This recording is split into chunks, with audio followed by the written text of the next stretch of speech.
जिनके जीवन में संत गुरुदेव गोविंद,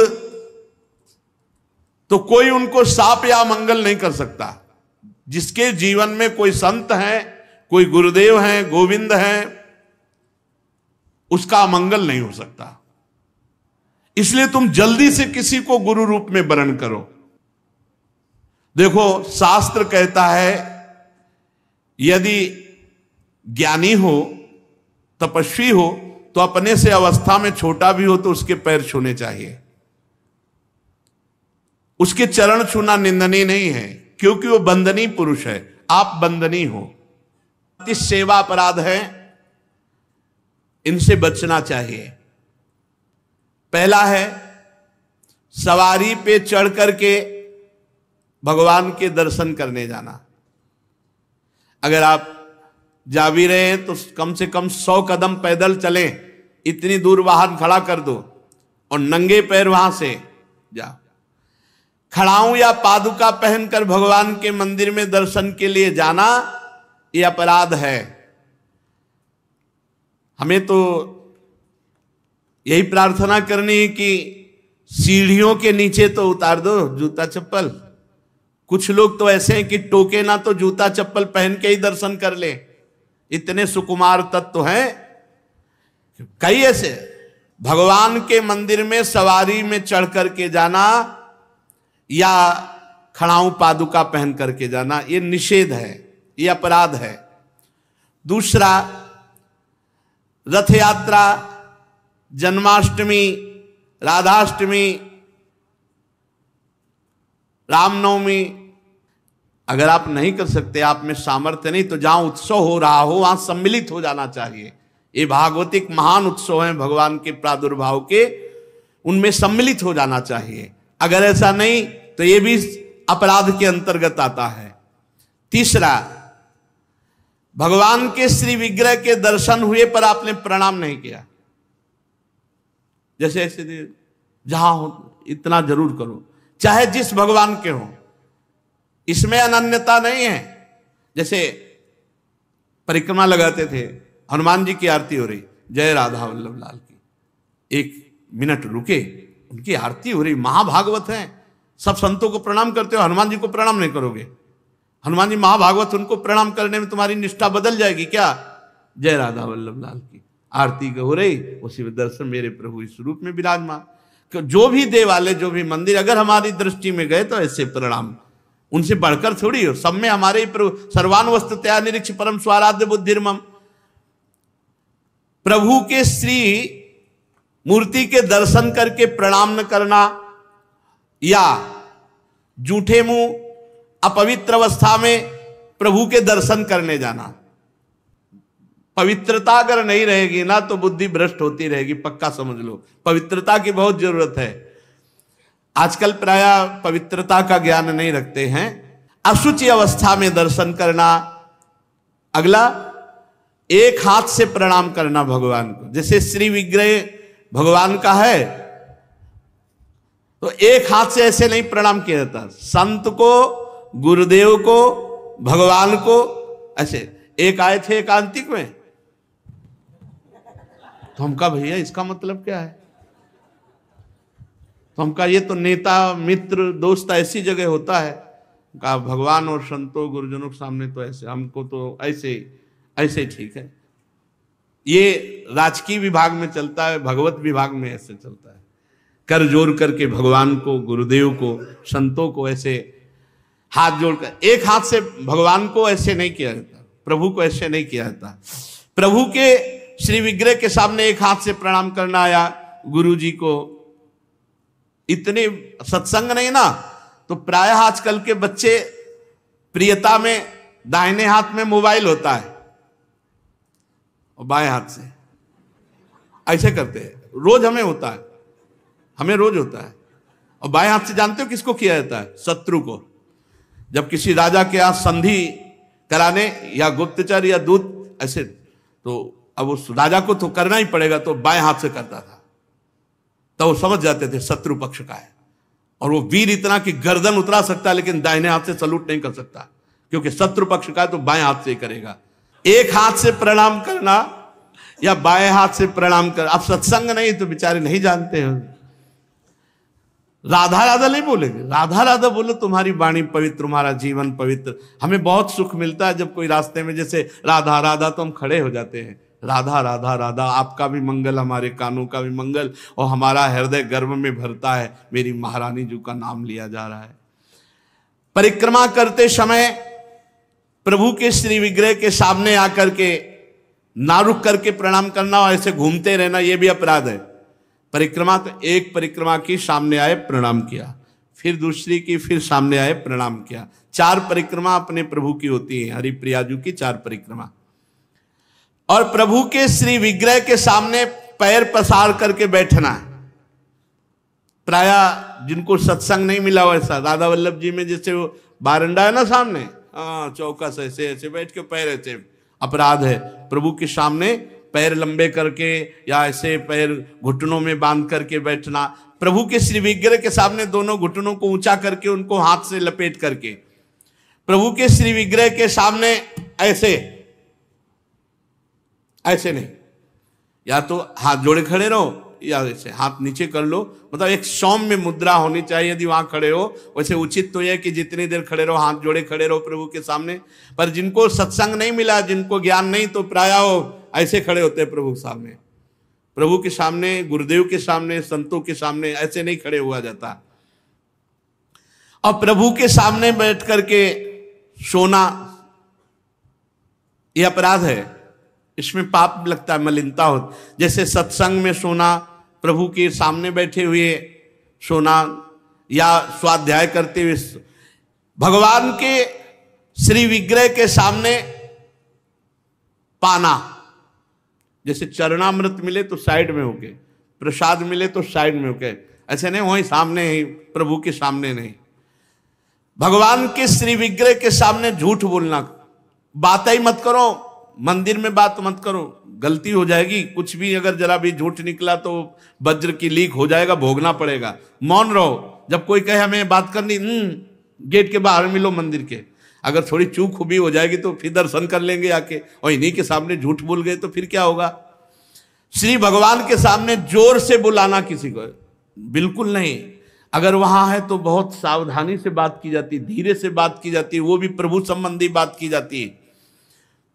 भगवान के श्री विग्रह के सामने आपस में कुशल मंगल पूछ रहा, और कैसे हो, प्रभु सामने वहां पूछ रहे और कैसे हो, अपराध बन रहा है।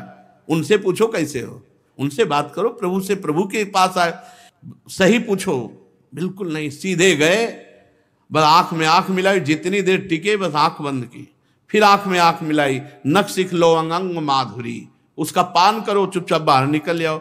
दर्शन की एक पद्धति है, एक टाक एकदम देख रहे हैं, लेकिन देखना बाहरी लोग दर्शन नहीं करते, नहीं इधर उधर, वहां प्रभु में नहीं टिकेंगे, नेत्र प्रभु में नहीं टिकेंगे, वो इधर उधर दौड़ भाग करके निकल जाएंगे। आपस में कुशल मंगल बातचीत ये सब नहीं। और प्रभु के श्री विग्रह के सामने किसी को उपदेश करना, किसी को डांटना, किसी को दंड देना, ये सब अपराध के अंतर्गत आता है। प्रभु के श्री विग्रह के सामने किसी को पीड़ा देना, मारपीट करना, कदापि नहीं, ये बहुत बड़े बड़े अपराधों में। और प्रभु के श्री विग्रह के सामने किसी को आशीर्वाद देना, नहीं, ये भी नहीं।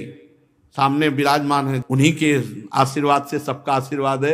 ऐसा नहीं कोई प्रणाम कर रहा है माथे पे हाथ धर, ये सब व्यवहार नहीं। वहां प्रणाम कर, जो प्रणाम करे तुरंत पीठ कर लेनी चाहिए उसकी तरफ, वो प्रणाम उन्हीं को जाए। तो कभी ऐसा प्रणाम न, एकमात्र गुरुदेव। प्रभु के श्री विग्रह के सामने किसी पर अनुग्रह करना यह अपराध है। श्री विग्रह के सामने किसी को शाप देना, कठोर वचन बोलना, निष्ठुर वचन बोलना, और प्रभु के श्री विग्रह के सामने कंबल ओढ़ कर जाना, प्रभु के श्री विग्रह के सामने किसी की निंदा करना, प्रभु के श्री विग्रह के सामने किसी की स्तुति प्रणाम बिल्कुल नहीं करना, प्रभु के श्री विग्रह के सामने अश्लील भाषण बोलना, प्रभु के श्री विग्रह के सामने अधोवायु त्यागना।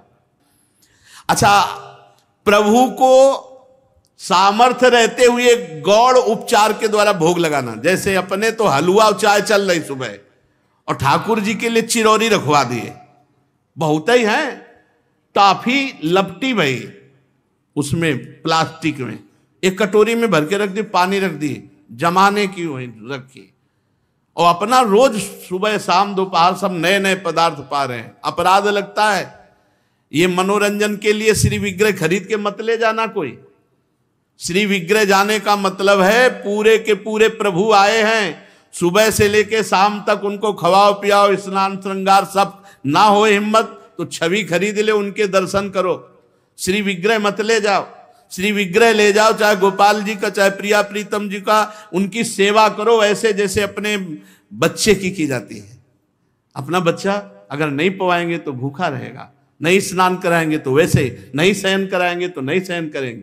बोले हम दर्शन के लिए छवि ले जाओ, श्री विग्रह मत ले जाओ। श्री विग्रह ले जाने का मतलब है कि अष्टयाम सेवा, कम से कम अष्टयाम सेवा में नहीं आप पहुंच पा रहे हैं, पूरी सेवाएं कर पा रहे, तो सुबह मंगला और श्रृंगार और भोग लगा दिया और जाओ।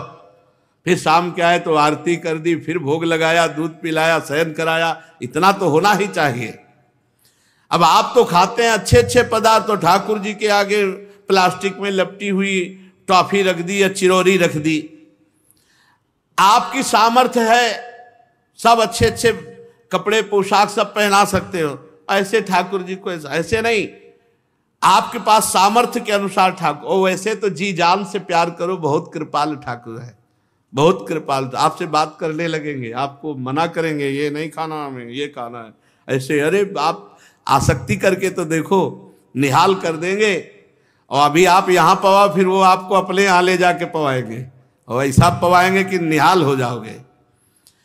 और प्रभु को भोग लगाए बिना कुछ भी खाना पीना ये ठीक नहीं, अपराध के अंतर्गत आता है। वैष्णव होकर दीक्षा लेकर सत्संग सुनकर ये बात जान करके यदि आप बिना भोग लगाए प्रभु को पाते हैं तो अपराध है। ऋतु में जो फल हो सबसे पहले अपने प्रभु को भोग लगाना चाहिए। इस बात में हमने अपने गुरुदेव भगवान को देखा, बड़ी प्रवीणता। चाहे वो सहतूत हो चाहे बेर हो, जो ऋतु का फल है वो श्री जी को जरूर पवाएंगे। और पवाने का पहला कि आप चख के देखेंगे, बेर या जो भी पहला चख के देखेंगे, अगर अनुकूल है तो हाथ धोया आचमन किया, फिर श्री जी को दूसरे फल। नहीं तो ऐसे भोग नहीं लगाते, पहले जैसे कुछ भी बनेगा तो पहले स्वयं चखेंगे फिर भोग लगाएंगे। और ये बाहर नहीं चलेगा, बाहर तो कहते जूठा कर दिया प्रभु को क्या पवाओगे, लेकिन अपने यहाँ अपने भाव हैं, भावोत्सवेन भजताम रस कामधेनुम। और किसी फल आदि का अच्छा भाग अपने लिए रख दिया और जो स्वाद रहित है वो प्रभु के लिए भोग लगाने के लिए, ऐसा ना करें। और प्रभु के श्री विग्रह के सामने पीठ देकर खड़े होना या पीठ देकर बैठना, जैसे पीछे प्रभु है ऐसे बैठना नहीं, इससे अपराध लगता है। गुरुदेव की अभ्यर्थना ना करना, गुरुदेव से कुशल प्रश्न ना करना, गुरुदेव की स्तुति ना करना, ये अपराध है। अपने मुख से अपनी प्रशंसा करना ये अपराध है। किसी भी देवता की निंदा करना ये अपराध है। इन 32 अपराधों से देवर्षि नारद जी हमारी रक्षा करें। अपने ठाकुर को जो सेवा में विराजमान की हो, इतना दुलार करो कि हर समय दिमाग में छा जाए, वो आपसे मांग करने लगे। आप तो काम पूर्ण काम प्रभु के हृदय में आपका अपनापन कामना पैदा कर दे। अब हमें ये पहनना है, अब हमें ये पाना है, चलो हमको वहां ले चलो, चलो अब ऐसा करो। आप काम पूर्ण काम प्रभु के हृदय में कामना पैदा कर दे, आपका अपनापन, तब हमारी सेवा सार्थक हुई। जब हमारे स्वामी हमारे हृदय को अपने वश में करके मांग प्रकट कर दें। आहा अहो भाग्य उन उपासकों का जिनके साथ उनके अर्चा विग्रह ठाकुर खेलते हैं, मांग करते हैं, पर यह बात अंदर ही अंदर रहनी चाहिए। कभी अपनी प्रशंसा के लिए इसे व्यक्त नहीं करना चाहिए, नहीं तो खेल बंद हो जाएगा। मौनम, वाणी को संयम में रखो, अपने अनुभव की बात किसी को बताओ नहीं, दूसरे के अनुभव से हमारा कोई मतलब नहीं। अगर हम दूसरों की बातें सुनेंगे तो हम अपने हृदय को प्रिया प्रीतम में निरंतर रमा नहीं पाएंगे। इसलिए बहुत सावधान। रूप छके घूमत रहें, तन को तनिक न भान, तन को तनिक न भान।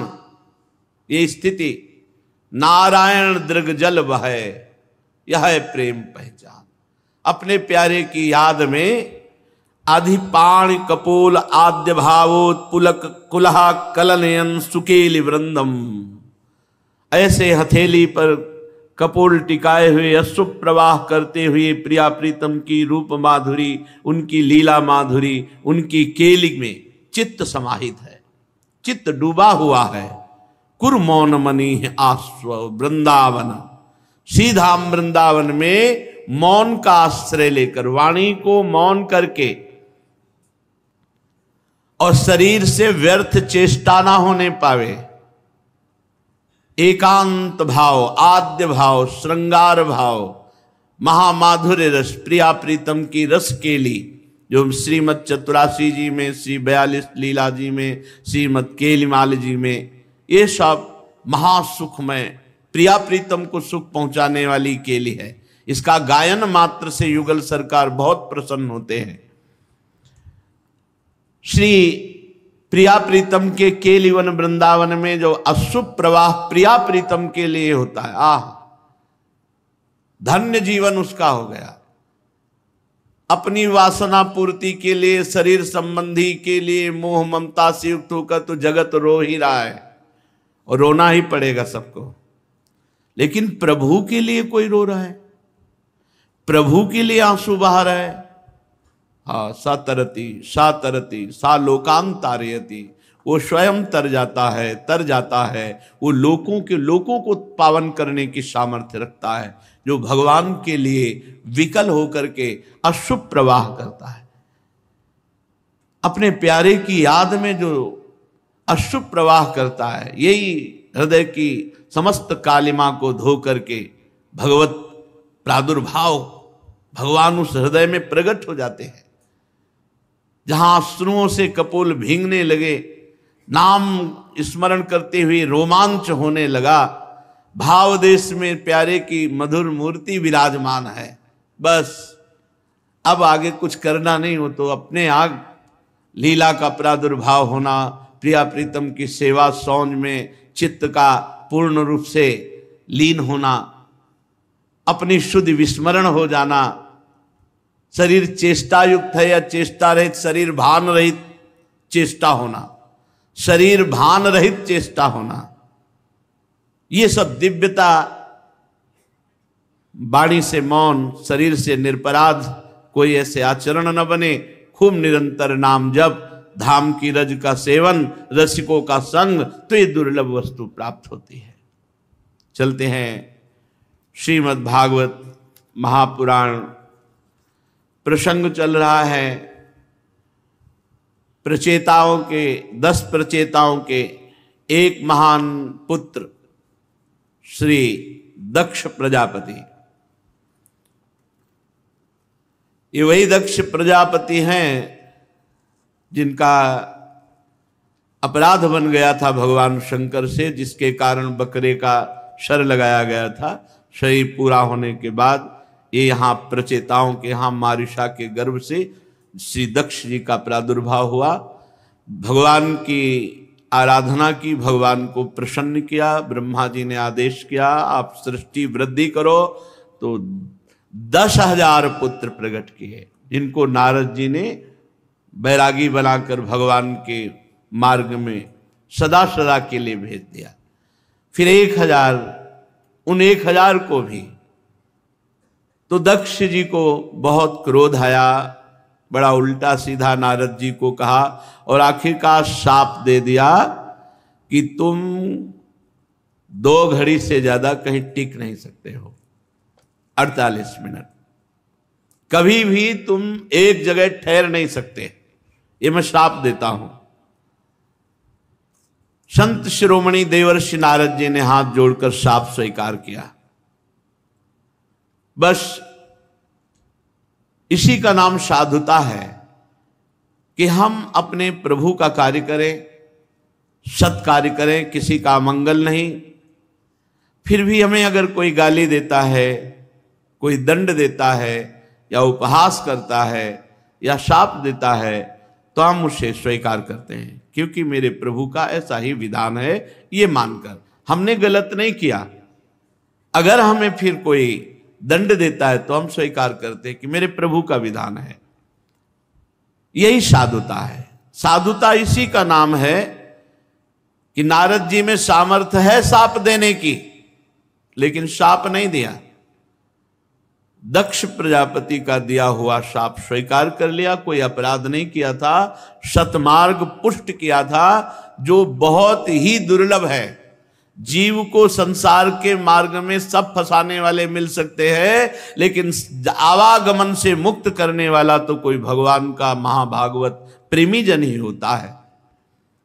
जो बड़ी दुर्लभ कृपा है वो नारद जी ने की, उसके परिणाम में उनको शाप मिला, लेकिन उनको गुस्सा नहीं आया, बदले में कोई शाप नहीं दिया, भगवान का मंगलमय विधान मानकर वहां से चले गए। एक बार भगवान शंकर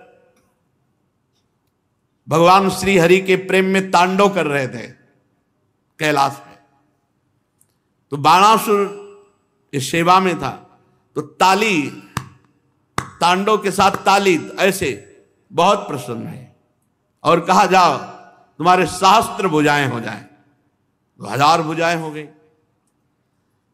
अब इतना बलवान हो, 1000 भुजाएं, पर्वत में मारता चकनाचूर हो जाता, कोई लड़े ही ना, उसके सामने टिके ही ना, घमंड आ गया।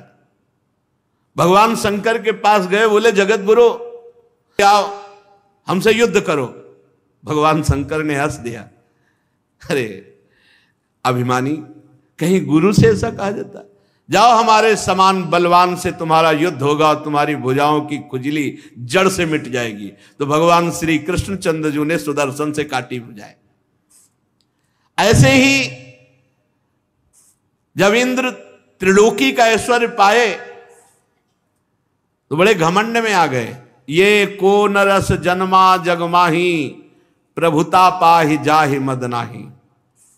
ये अहंकार बहुत बड़ा विचित्र होता है। जहां कोई पद मिला, कोई प्रभुता मिली, बहुत विचित्र होता है। इस घमंड के कारण उनको साधारण सदाचार का भी ज्ञान नहीं रहा। एक दिन की बात है कि अपनी पत्नी सची के साथ सिंहासन में बैठे हुए थे देवराज इंद्र, और नाच गाना हो रहा था। अप्सराएं नृत्य कर रही थी, गंधर्व गान कर रहे थे, बड़े बड़े लोकपाल, वायु देवता, अग्नि देवता, ये सब नीचे बैठे हुए थे। 49 मरुदगण, 8 वसु, 11 रुद्र, आदित्य, रिभुगण, विश्वे देव, साध्यगण, अश्वनी कुमार, सब हाथ जोड़े। सिद्ध चारण, गंधर्व, ब्रह्मवादी, मुनिगण, विद्याधर, अप्सराएं, किन्नर, पक्षी, नाग, सब हाथ जोड़े स्तुति। देवराज इंद्र की कीर्ति का गान हो रहा है, अप्सराएं नृत्य कर रही। देवराज इंद्र के ऊपर चंद्रमंडल के समान श्वेत छत्र, चवर पंखे। अब महाराज देवराज इंद्र आराम से सची के साथ बैठे, इतने में गुरुदेव आए। और ये शास्त्र मर्यादा है कि जो ही सभा में गुरुदेव पधारे तत्काल सबको आसन छोड़कर खड़े हो जाना चाहिए। बृहस्पति जी ने देखा देवराज इंद्र में कोई हलचल नहीं, सिंहासन पर वैसे बैठे, मुस्कुरा दिए, परम ज्ञानी हैं। अरे इसको तो अभिमान हो गया। बृहस्पति जी आए और खड़े ही नहीं हुए देवराज इंद्र। शूर असुर देवता सब खड़े होकर नमस्कार कर रहे हैं, केवल इंद्र नहीं खड़े। दृष्टि गई, गुरुदेव का अपमान, असत्कार, यहां तक कि हाथ भी नहीं जोड़ा, हिले डुले भी नहीं, वैसे ही बैठे रहे।